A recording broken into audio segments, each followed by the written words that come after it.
فصل 14. غلبه بر شیاطین خود. بازار به احساس شما اهمیت نمی دهد. وقتی شکست می خورید، بازار از شما حمایت نمی کند و تسلیتان نمی دهد.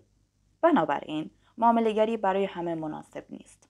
اگر با حقیقت بازارها، محدودیت‌های خود، ترس‌ها و شکست‌ها مواجه نشوید، موفق نخواهید شد. در سال 1982 وقتی برای اولین بار کتاب خاطرات یک کارگزار سهام که درباره یک معامله‌گر بزرگ بود را خواندم، برایم بسیار الهام بخش بود. امیدوارم که داستان لاک‌پشت‌ها به همان اندازه برایتان الهام بخش باشد. این حقیقت که ریچارد دینز توانست در 2 هفته به گروهی از معامله‌گران آموزش دهد و سپس آنها را تشویق کند که طی 4 سال بعد برای او بیش از 100 میلیون دلار کسب کنند، یکی از قانع کننده ترین داستان‌های معامله‌گری است. موفقیت برنامه لاک‌پشتی ثابت کرد که ریچارد مجموعه‌ای از اصول قابل تعلیمی داشت که اگر به طور پیوسته دنبال می‌شد به انجام معاملات سودآوری منجر می‌گردید. نکته جالب اینجا است. بیشتر اصولی که ریچارد دینز به ما آموخت جدید نبودند. برخی از آنها اصول پایه‌ای بودند که معامله‌گران معروف دیگر قبل از تولد ریچارد مطرح کرده بودند. در برخی موارد در ماه‌های اول سادگی بسیار زیاد اصولی که به ما آموزش داده شده بود برای بعضی از ما که سعی در پیروی از آنها را داشتیم مانع بود. افراد تمایل به این باور دارند که ایده‌های پیچیده بهتر از ایده‌های ساده هستند. درک این مسئله برای بسیاری سخت است که ریچارد دینز با استفاده از چند قاعده ساده توانست چند صد میلیون دلار درآمد داشته باشد. طبیعی است که فکر کنند او رازهایی را می‌داند. طی چند ماه اول بسیاری از لاک‌پشت‌ها با این فکر پلید می‌جنگیدند. بعضی از ما فکر می‌کردیم که معامله موفق نمی‌تواند به این سادگی‌ها باشد و باید ماجرای دیگری در جریان باشد. این نوع تفکر معامله‌گری بعضی از لاک‌پشت‌ها را به حد مختل کرد که هرگز نتوانستند از قوانین سرراست و از پیش تعیین شده ریچارد پیروی کنند. تئوری من این است که این باور و نیاز به پیچیدگی از ناامنی نشأت می‌گیرد و گرفتن نتیجه نیاز به پیدا کردن دلایلی دارد که احساس خاص بودن را ایجاد کند. داشتن اطلاعات رازگونه باعث می‌شود احساس خاص بودن داشته باشیم، ولی داشتن حقایق ساده این احساس را به ما نمی‌دهد. بنابراین نفس ما را وادار می کند که باور کنیم نوعی دانش خاص داریم و به خودمان ثابت کنیم که برتر از دیگران هستیم. نفس ما نمی خواهد که ما به حقایق شناخته شده عادی محدود شویم. نفس به رازها علاقه دارد. زندگی با نفس، مردن با نفس. دلیل عمده‌ای که معامله‌گران مبتدی مجذوب معامله‌گری اختیاری می‌شوند این است که معامله‌گری اختیاری نفس را تغذیه می‌کند.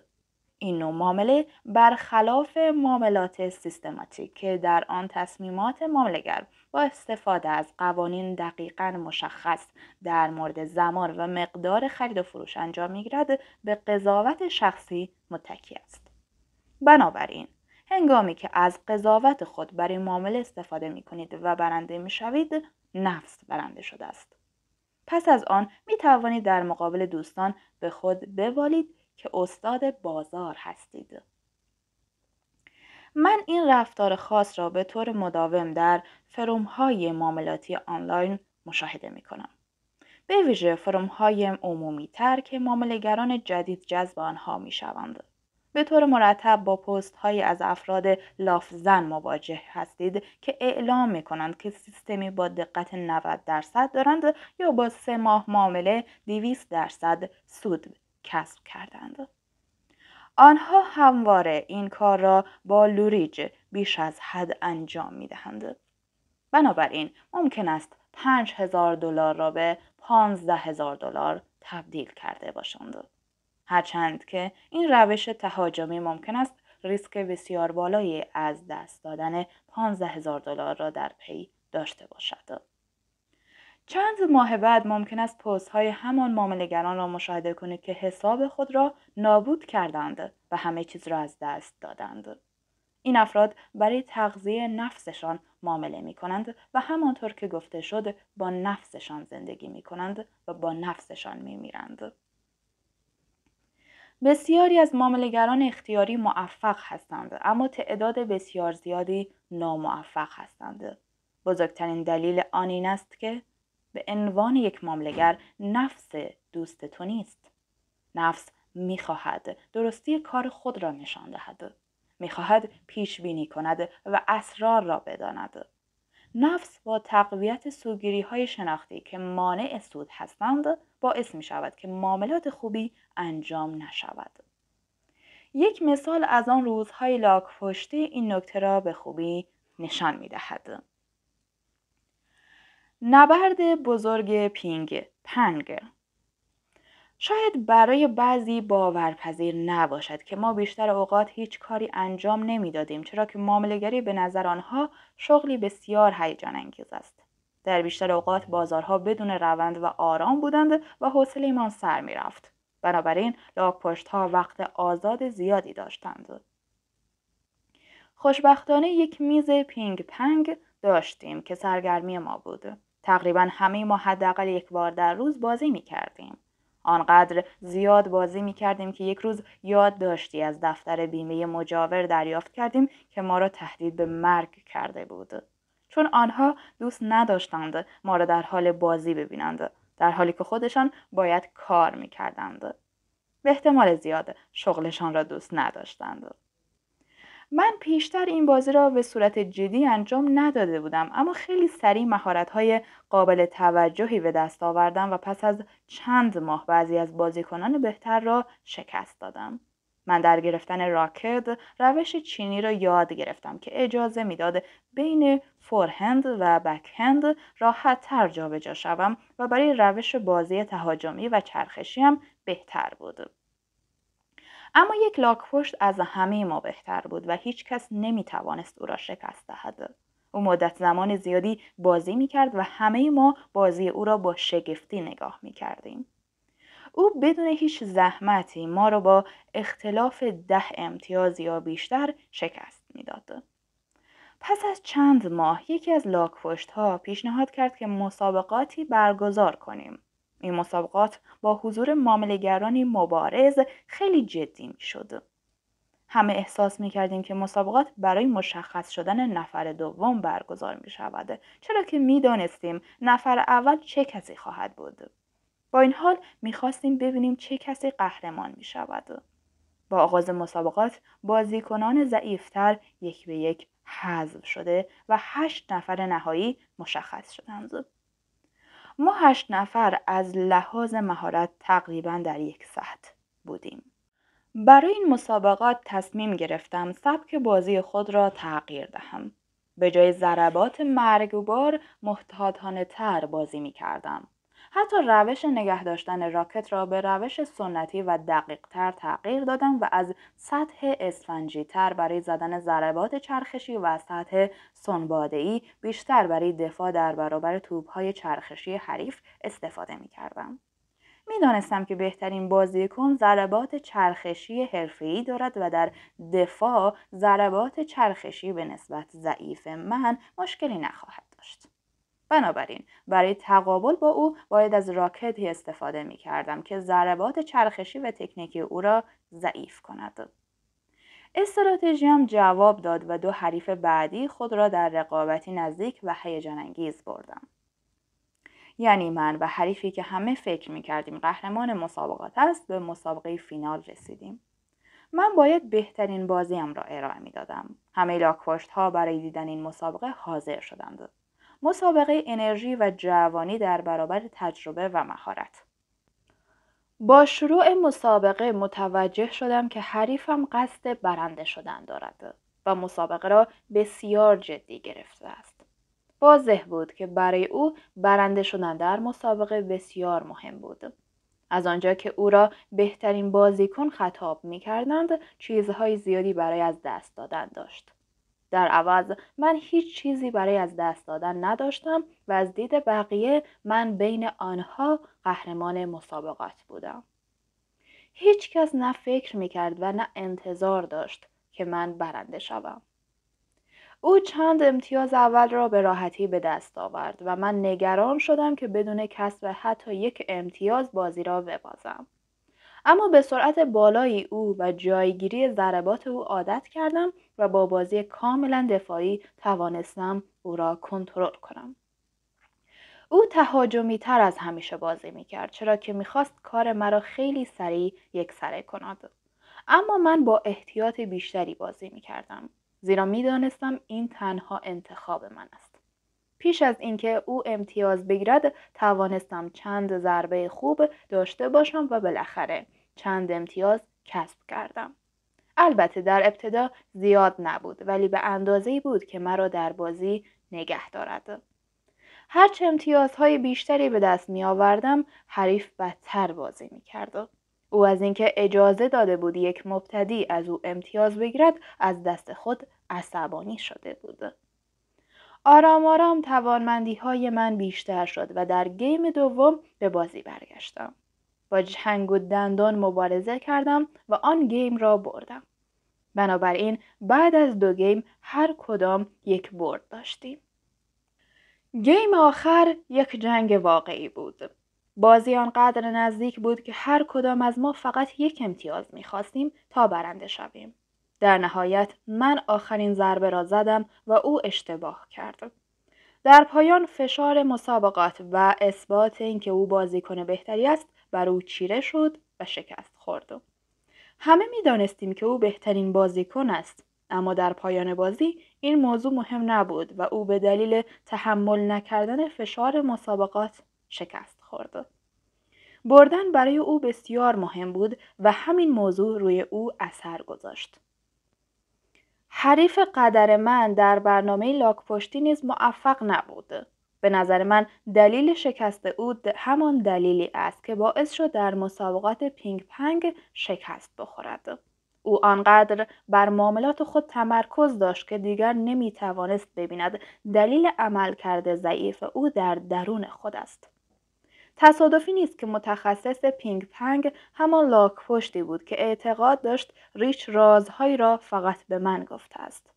او نمی‌توانست ببیند که دلیل پول درآوردن من در زمانی که او ضرر می‌کرد این بود که من بر قوانین تمرکز داشتم و عواطف و نفس خود را نادیده می‌گرفتم. او گناه خود را به گردن رازهایی می‌انداخت که به او گفته نشده بودند و نمی‌خواست با حقیقت روبرو شود. کلوچه فروتنی، بهترین غذا برای معامله‌گران. اگر می‌خواهید یک معامله‌گر بزرگ شوید، باید بر نفس خود پیروز شوید و فروتنانه برخورد کنید. تواضع و فروتنی باعث می‌شود که آینده را به عنوان چیزی غیر قابل شناخت بپذیرید. فروتنی از تلاش برای پیشبینی کردن جلوگیری می‌کند. وقتی معامله برخلاف تصورتان حرکت می‌کند و مجبور می‌شوید با ضرر از آن خارج شوید، فروتنی کمک می‌کند تا این شکست را شخصی برداشت نکنید. با فروتنی می‌توانید معامله بر مبنای مفاهیم ساده را بپذیرید، زیرا نیازی به دانستن اسرار ندارید تا احساس خاص بودن داشته باشید. نادان نباشیم. اگرچه من از بیشتر لاک‌پشت‌ها یا شاید همه آنها موفق‌تر بودم، نمی‌خواهم این تصور را القا کنم که نوعی ماشین خودکار بی‌نظیر هستم که از سوگیری‌های شناختی مصون بوده و بر ذهن خود مسلط هستم. اینطور نیست. در اینجا به نمونه‌ای اشاره می‌کنم. در سال دوم بازار در یک روند بزرگ قرار گرفت و من یک بار دیگر با 4 واحد که طبق قوانین حداکثر میزان معاملات ما بود ظرفیت معاملاتی خود را پر کرده بودم. از تعدادی از لاک‌پشت‌های دیگر پرسیدم که چند واحد معامله دارند. چند نفر از آنها پوزیشن 4 واحدی کامل را نداشتند، یعنی به اندازه‌ای که باید پول به دست نمی آوردند. بنابراین سؤال من از آنها در مورد پوزیشن‌هایشان آنها را به شک انداخت. محل زندگی من در حومه غربی ریورساید ایالت ایلینویی بود. بنابراین مثل بقیه روزها برای رفتن به محل کار باید سوار قطار می شدم. چند لاک‌پشت دیگر نیز سوار قطار می شدند و همه ما در یک زمان حرکت می کردیم.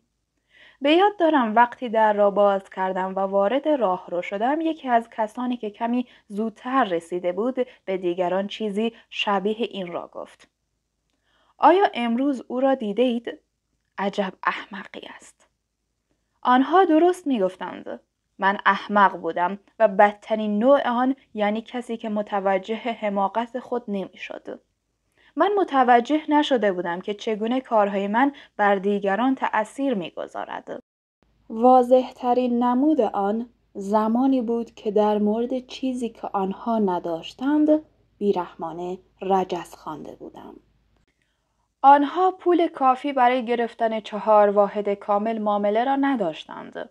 مطمئنم که شنیدن آن سخنان بی‌ملاحظه از یک جوان خام که به تازگی از دبیرستان فارغ التحصیل شده است تلخ‌تر بود. طی 20 سال گذشته در مورد آن روزها بارها فکر کردم، چون صحبت‌های آن روز دائم در ذهنم تکرار می‌شوند. همان روز با خودم عهد بستم که هرگز بی‌ملاحظه رفتار نکنم و پیش از اینکه حرفی بزنم یا کاری انجام دهم در مورد تأثیر آن بر دیگران بیشتر فکر کنم. همچنین سعی کردم در مواردی که با افراد احمق مواجه می‌شوم کمی بردبارتر باشم و در نظر داشته باشم که من نیز گاهی احمقانه رفتار می‌کنم. یافتن ثبات. مهمترین درس‌ها در زندگی ساده هستند، اما اجرای آنها دشوار است. در معامله‌گری ثبات کلید موفقیت است. داشتن یک رویکرد معاملاتی اصولی درکی کامل از محدودیت‌های آن رویکرد و ابزارهایی که برای ساخت سیستم‌های معاملاتی استفاده می‌شوند می‌توانند برای موفقیت بیشتر و باثبات‌تر کمک کنند. باید ثابت قدم باشید تا خوب معامله کنید. باید توان اجرای برنامه را داشته باشید وگرنه برنامه معنایی ندارد. اگر بخواهم یک عامل را به عنوان عامل خارق‌العاده موفقیت ما لاک‌پشت‌ها انتخاب کنم، آموزش دیدن توسط یک معامله‌گر افسانه‌ای را نام میبرم. این آگاهی در ما اعتمادی نسبت به آموزش‌های ریچارد ایجاد کرده بود و پیروی از قوانین او را به طور پیوسته و مداوم برایمان بسیار آسان‌تر ساخته بود. اگر نتوانید معامله‌گر مشهوری را پیدا کنید که به شما آموزش دهد، تنها راه موجود این است که خودتان دانش لازم را کسب کنید و اعتماد به نفس کافی را به دست آورید. باید اطمینان به روش‌های خود را افزایش دهید، همانطور که توانایی خود را برای کسب سود با استفاده از این روش‌ها افزایش می‌دهید.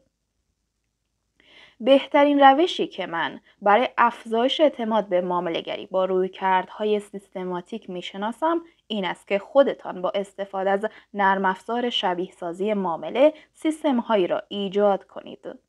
نرم افزار اجازه می‌دهد که گذشته را در نظر بگیرید، به همان شیوهی که معاملات واقعی این کار را انجام می‌دهند. شما روند پژوهش در سیستم‌های مختلف معاملاتی را پیدا خواهید کرد و فرضیات خود را برابر داده‌های واقعی بازار بررسی می‌کنید. اگر معاملات واقعی را آغاز کنید، ممکن است آن را بسیار سخت‌تر از آن چیزی بیابید که تصور می‌کردید. قرار دادن پول واقعی در معاملات شبیه تمرین با حساب دمو یا معامله بر روی کاغذ نیست. اگر به معامله‌گری به چشم شغل نگاه می کنید، باید یک واقعیت مهم را در ذهن داشته باشید و آن این است که من بسیار خارق‌العاده هستم. من با توجه به ژنتیک، خلق و خو و نحوه تربیت، ثابت قدم بودن در معاملات برایم سخت نبود. ساختار روانی من باعث می شد تا سوگیری‌های شناختی را از بین ببرم. بنابراین گرچه اثرات ضعف و شکست روحی را در معامله‌گران دیدم، نمی‌توانم به کسانی که برای غلبه بر مسائل خاص خود نیاز به کمک دارند مشاوره مناسبی بدهم، زیرا به شخصه با چنین مسائلی درگیر نبودم. مسئله دیگری که باید در نظر داشته باشید این است که من متخصص روانشناسی معامله‌گری نیستم. به همین علت اگرچه توانستم به طور مستقیم اهمیت قدرت روحی را ببینم، نمیتوانم فراتر از آنچه در این کتاب وجود دارد توصیه‌های خاصی را برای تقویت روحی ارائه دهم. خوشبختانه کسانی هستند که این روانشناسی را مطالعه کردند و می توانند مشاوره‌های خاصی را برای افرادی که ممکن است در معاملات مشکل داشته باشند ارائه دهند. بسیاری از افراد نوشته‌های ونتارپ، برت ایشتنبرگ، آری کیف و مارک داگلاس را در تلاش برای چیره شدن بر شیاطین معاملاتی خود مفید دانستند. شما را تشویق می‌کنم که این منابع را در نظر داشته باشید. در نهایت، تجربه من در درجه اول به عنوان یک پیرو روند بوده است. سبک‌های دیگری از جمله معامله‌گری روزانه و معامله‌گری نوسانی را نیز بررسی و استفاده کردم. بنابراین اصول مندرج در این کتاب برای آن دسته از معاملات نیز به خوبی به کار می‌آید. تمرکز من بر سبک معاملاتی پیرو روند به این معنی نیست که این سبک بهترین راه برای معامله کردن است. در واقع این سبک برای بیشتر افراد مناسب نیست. هر سبک به یک ساختار خاص روانی نیاز دارد که ممکن است شما آن را داشته باشید یا نداشته باشید. بسیار مهم است که سبک معاملاتی انتخابی شما با نقاط قوت و ضعف شخصیت شما مطابقت داشته باشد. تعدادی از نویسندگانی که در بالا به آنها اشاره کردم در مورد این موضوع به طور صریح‌تری صحبت می‌کنند. درس‌هایی از لاک‌پشت‌ها: 1. معامله کردن با برتری معاملاتی. پیدا کردن یک استراتژی معاملاتی که در بلند مدت بازده مثبت و انتظار مثبت ایجاد کند. 2. مدیریت ریسک. ریسک را کنترل کنید تا بتوانید به معامله کردن ادامه دهید، چون ممکن است برای دیدن مزایای یک سیستم با انتظار مثبت حضور نداشته باشید. 3. ثابت قدم بودن. برای رسیدن به انتظارات مثبت سیستم خود، برنامه خود را به طور مداوم اجرا کنید. 4. ساده نگه داشتن سیستم معاملاتی. طی زمان، سیستم‌های ساده بهتر از سیستم‌های پیچیده‌تر عمل می‌کنند. به یاد داشته باشید که برنامه هیچ معنایی ندارد اگر به آن عمل نکنید. اگر می‌خواهید یک معامله‌گر موفق باشید، خود را به مرحله اول جدول بالا متعهد کنید. من این کار را انجام دادم و هرگز از آن پشیمان نشدم.